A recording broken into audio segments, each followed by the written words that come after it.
ਅਸਲਾਮ ਵਾਲੇਕੁਮ ਵਰਹਿਮਤੁல்லாਹਿ ਵਬਰਕਾਤੁਹ। ਮੇਰੇ ਅਕਸਰ ਭਾਈ ਇਹੀ ਕਹਿੰਦੇ ਸਨ ਕਿ ਸਾਨੂੰ ਐਸਾ ਤੇਲ ਦੱਸੋ ਜਿਹਨੂੰ ਲਾਉਂਦਿਆਂ ਨਾਲ ਹੀ ਸਾਡਾ ਕੋਈ ਜਿਹੜਾ ਹੈ ਨਾ 3 ਤੋਂ 4 ਇੰਚ ਹਥਿਆਰ ਵੱਧ ਜਾਵੇ। ਅੱਜ ਉਹਨਾਂ ਵਾਸਤੇ ਇੱਕ ਬਹੁਤ ਹੀ ਜ਼ਬਰਦਸਤ ਤਲਾਹ ਹੈ। ਚੰਦ ਚੀਜ਼ਾਂ ਨੇ, ਇਨਸ਼ਾਅੱਲਾ ਬਣਾਉਣ 'ਤੇ ਥੋੜੀ ਮਿਹਨਤ ਹੋਏਗੀ, ਬਹੁਤ ਫਾਇਦਾ ਹੋਏਗਾ। ਹਰ ਇਨਸਾਨ ਦੀ ਇਹੀ ਕੋਸ਼ਿਸ਼ ਹੁੰਦੀ ਕਿ ਮੈਂ ਆਪਣੀ ਬੀਵੀ ਨੂੰ ਖੁਸ਼ ਰੱਖਾਂ, ਮੇਰੀ ਬੀਵੀ ਮੇਰੇ ਤੋਂ ਖੁਸ਼ ਰਹੇ। ਤੇ ਕੁਛ ਲੋਕ ਸ਼ਰਮਾਉਂਦੇ ਨੇ, ਦੱਸਦੇ ਨਹੀਂ ਵੀ ਸਾਡੇ 'ਚ ਇਹ ਮਸਲਾ ਹੈ, ਤੇ ਬਸ ਚੁੱਪ ਚੁੱਪ ਆਪਣੇ ਆਪ ਦਾ ਸਤਿਆਨਾਸ਼ ਕਰ ਲੈਂਦੇ ਨੇ। ਉਹਨਾਂ ਵਾਸਤੇ ਬਹੁਤ ਹੀ ਜ਼ਬਰਦਸਤ ਨੁਸਖਾ ਹੈ, ਤਲਾਅ ਹੈ। ਚੰਦ ਚੀਜ਼ਾਂ ਨੇ ਜਿਨ੍ਹਾਂ ਦਾ ਇਸਤੇਮਾਲ ਕਰਨਾ ਹੈ। ਤਲਾਅ ਬਣਾਉਣ ਦਾ ਤਰੀਕਾ ਹੈ: ਚਰਬੀ ਰਿਚ, चर्बी शेर, चर्बी सांडा, चिड़े का मगज़ और तुख्म मूली।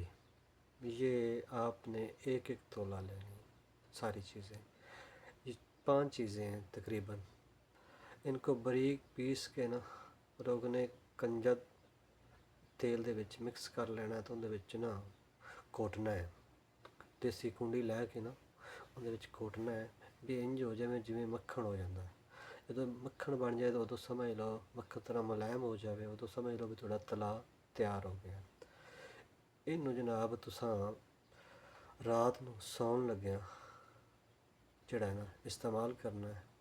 ਥੱਲੇ ਵਾਲੀ ਚੀਜ਼ ਨੂੰ ਛੱਡ ਕੇ ਉੱਤੋਂ ਜਿਹੜਾ ਹੈ ਨਾ ਲਾ ਕੇ ਇਸ ਤਰ੍ਹਾਂ ਇਹ ਚੀਜ਼ ਜਿਹੜੀ ਨਾ ਸਾਰਾ ਲਾਣਾ, ਅਤੇ ਇਹ ਚੀਜ਼ ਜਿਹੜੀ ਨਾ ਥੱਲੇ ਵਾਲੀ ਛੱਡ ਦੇਣੀ ਹੈ ਸ਼ਰੀਆਂ ਨਾਲ ਹੀ, ਅਤੇ ਇਹਦੇ ਉੱਤੇ ਇੱਕ ਦੇਸੀ ਕੱਪੜਾ ਲੇਟ ਦੇਣਾ, ਅਤੇ ਸੁਬਹ ਉੱਠ ਕੇ ਨੀਮ ਗਰਮ ਪਾਣੀ ਦੇ ਨਾਲ ਧੋ ਲੈਣਾ।